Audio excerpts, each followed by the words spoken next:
नमस्कार दोस्तों, आशा करता हूँ आप सभी अच्छे होंगे और अपने जीवन में कुछ बेहतरीन ज़रूर कर रहे होंगे। आज के इस एपिसोड में मैं जिस शख्स के प्रेरणादायक विचारों को आपके साथ साझा करने जा रहा हूँ, ऐसा कोई नहीं इस दुनिया में जो उन्हें जानता ना हो। मैं बात कर रहा हूँ ड्वेन डगलस जॉनसन, जिन्हें आप सभी द रॉक के नाम से भी जानते होंगे। तो चलिए बिना समय व्यर्थ किए शुरू करते हैं। ड्वेन जॉनसन जी का जन्म 2 मई 1972 में हेवर्ड कैलिफोर्निया में हुआ था, जो पूरी दुनिया में अपने रेसलिंग नेम द रॉक के नाम से भी प्रसिद्ध है। फॉर्मर रेसलर और फुटबॉल प्लेयर के अलावा ड्वेन जॉनसन जी अमेरिकन एक्टर, प्रोड्यूसर और बिजनेसमैन भी हैं। वह अपने परिवार की तीसरी जनरेशन से थे जिन्होंने WWE को ज्वाइन किया था। इससे पहले उनके पिता रॉकी जॉनसन और उनके दादा पीटर मैविया WWE में काम कर चुके थे। उन्होंने 1998 में अपना पहला WWE चैंपियनशिप जीता था। WWE में रहते हुए वो 2 बार इंटरकॉन्टिनेंटल चैंपियन, 5 बार टैग टीम चैंपियन और 10 बार वर्ल्ड चैंपियन भी बने। ड्वेन जॉनसन जी को अब तक का सबसे ग्रेटेस्ट प्रोफेशनल रेसलर भी माना गया है। 2019 में उन्होंने रेसलिंग को अलविदा कह दिया। एक प्रसिद्ध WWE रेसलर होने के साथ साथ वो एक प्रसिद्ध फिल्म स्टार भी हैं। ड्वेन जॉनसन जी को अपना पहला फिल्म का रोल 2001 की फिल्म मम्मी रिटर्न्स में मिला, जिसके बाद उन्होंने कभी पीछे मुड़कर नहीं देखा। कई बेहतरीन फिल्में जैसे कि the scorpion king, race to witch mountain, journey to the mysterious island, G.I. Joe retaliation, Hercules, the fast and furious saga और जुमांजी फ्रेंचाइज जैसी कई बेहतरीन फिल्मों में उन्होंने काम किया। ड्वेन जॉनसन जी दुनिया के सबसे हाईएस्ट पेड एक्टर्स में से भी हैं और उनका नाम 2016 और 2019 के times 100 most influential people in the world की लिस्ट में भी शुमार किया गया है। तो चलिए दोस्तों, अब आप सभी के साथ ड्वेन जॉनसन जी द्वारा कहे गए चुनिंदा प्रेरणादायक विचारों को साझा करने का समय हो गया है। विचार नंबर 1, असफलता कोई विकल्प नहीं है, यह बस एक बढ़ता कदम है सफलता की ओर। विचार नंबर 2, खून, पसीना और सम्मान, पहले 2 आप देते हो ताकि आप तीसरे को कमा सको। विचार नंबर 3, मेरा काम, मेरा लक्ष्य और मेरी जिंदगी एक ट्रेडमिल की तरह है जिस पर रुकने का कोई बटन नहीं।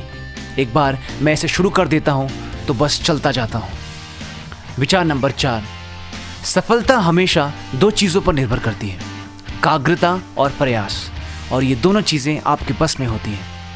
विचार नंबर 5, जब भी जिंदगी आपको मुश्किल परिस्थिति में डाल दे, ये मत कहिए कि आखिर मैं ही क्यों, कहिए जितना हो सके आजमाओ मुझे। विचार नंबर 6, तुम्हारी सफलता दीवार की दूसरी तरफ है। तुम इस दीवार को कूद नहीं सकते, ना ही घूम कर जा सकते हो। तुम जानते हो सफलता को पाने के लिए तुम्हें क्या करना होगा, तुम्हें इस दीवार को तोड़ना होगा। विचार नंबर 7, शांत रहो और अपना मुंह बंद रखो, अपनी उपलब्धियों को आपकी तरफ से बात करने दो। विचार नंबर 8, किसी भी लक्ष्य को प्राप्त करने का सबसे पहला कदम है अपने लक्ष्य का सम्मान करना और ये जानना कि इसे प्राप्त करना तुम्हारे लिए कितना मायने रखता है। विचार नंबर 9, अपने लक्ष्य को लेकर महत्वाकांक्षी होने से डरो मत। जिस तरह कड़ी मेहनत कभी नहीं रुकती, तुम्हारे सपने भी रुकने नहीं चाहिए। विचार नंबर 10, दृढ़ निश्चय के साथ उठो और संतुष्टि के साथ सोने जाओ। विचार नंबर 11, इस दुनिया की सबसे महत्वपूर्ण चीज जो आप पा सकते हो वो है बस वो होना जो आप हैं। विचार नंबर 12, खूब मेहनत करो और खूब चमको। विचार नंबर 13, सभी सफलताएं आत्म अनुशासन से शुरू होती हैं, ये तुमसे शुरू होती हैं। विचार नंबर 14, मैं भाग्यशाली था कि मेरे जीवन में कुछ लोग थे जिन्होंने मेरी परवाह की। मेरे पास अच्छे और प्यार करने वाले माता पिता थे। विचार नंबर 15, कभी भी अहंकार मत करो। अहंकार सफलता के रास्ते में एक बहुत बड़े अवरोधक के समान है।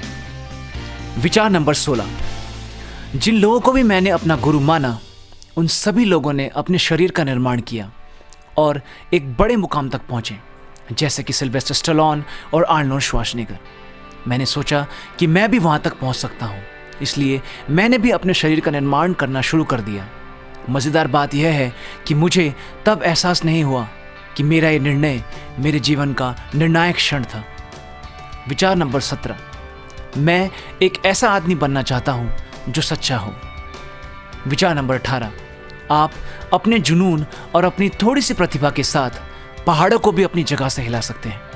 मुझे पता है क्योंकि मैंने ऐसा किया है। विचार नंबर 19, मैं अपने अतीत के कठिन समय का उपयोग करता हूं अपने आप को प्रेरित करने में।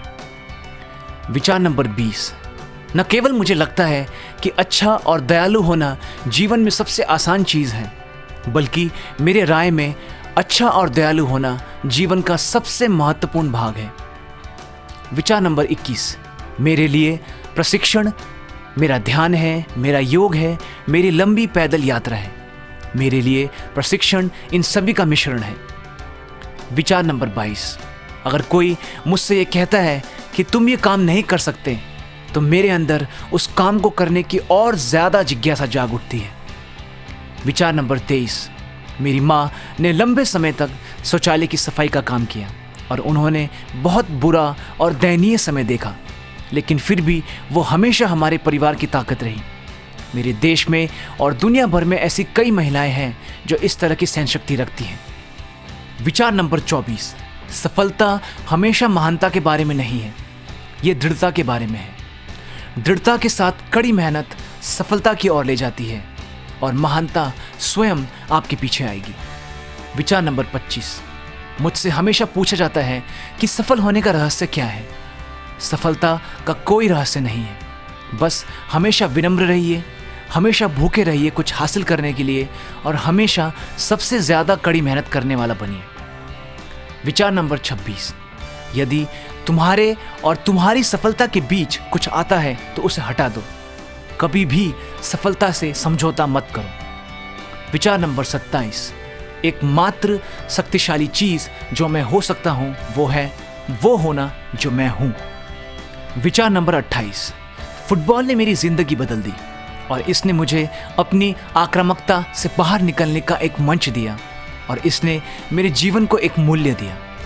विचार नंबर 29, खतरे और मुसीबत की स्थिति में सबसे पहले मौके पर पहुंचने वाले लोगों को मैं सही मायनों में असली हीरो मानता हूं और वो सभी व्यक्ति मेरे लिए बहुत विशेष हैं, क्योंकि जब बाकी सभी लोग मुसीबत से डर कर दूर भाग रहे होते हैं, वो लोग मुसीबत की तरफ भाग रहे होते हैं। विचार नंबर 30, मुझे कभी भी जीतना नहीं था, मेरे लिए जीतना कभी भी महत्वपूर्ण नहीं था। WWE चैंपियन बनना भी मेरे लिए महत्वपूर्ण नहीं था। मेरे लिए जो महत्वपूर्ण था वह था मेरे दर्शकों का मनोरंजन करना, भले इसके लिए मुझे जीतना पड़े, हारना पड़े, गाना पड़े या कुछ भी करना पड़े WWE लाइव शो में। मैं हमेशा इसके लिए तैयार था। तो चलिए दोस्तों, इस सुंदर विचार के साथ ये एपिसोड यहीं पर ख़त्म होता है। मैं आशा करता हूँ ड्वेन जॉनसन जी द्वारा कहे गए प्रेरणादायक विचारों से आप प्रेरित ज़रूर हुए होंगे। अगर ऐसा हुआ है तो लाइक और कमेंट करके ज़रूर बताइएगा। अगर चैनल पर नए हैं तो हमें सब्सक्राइब ज़रूर कीजिएगा, इससे हमें बहुत हिम्मत मिलती है। अब आप सभी से मुलाकात होगी अगले एपिसोड में। तब तक के लिए नमस्कार, धन्यवाद, जय हिंद।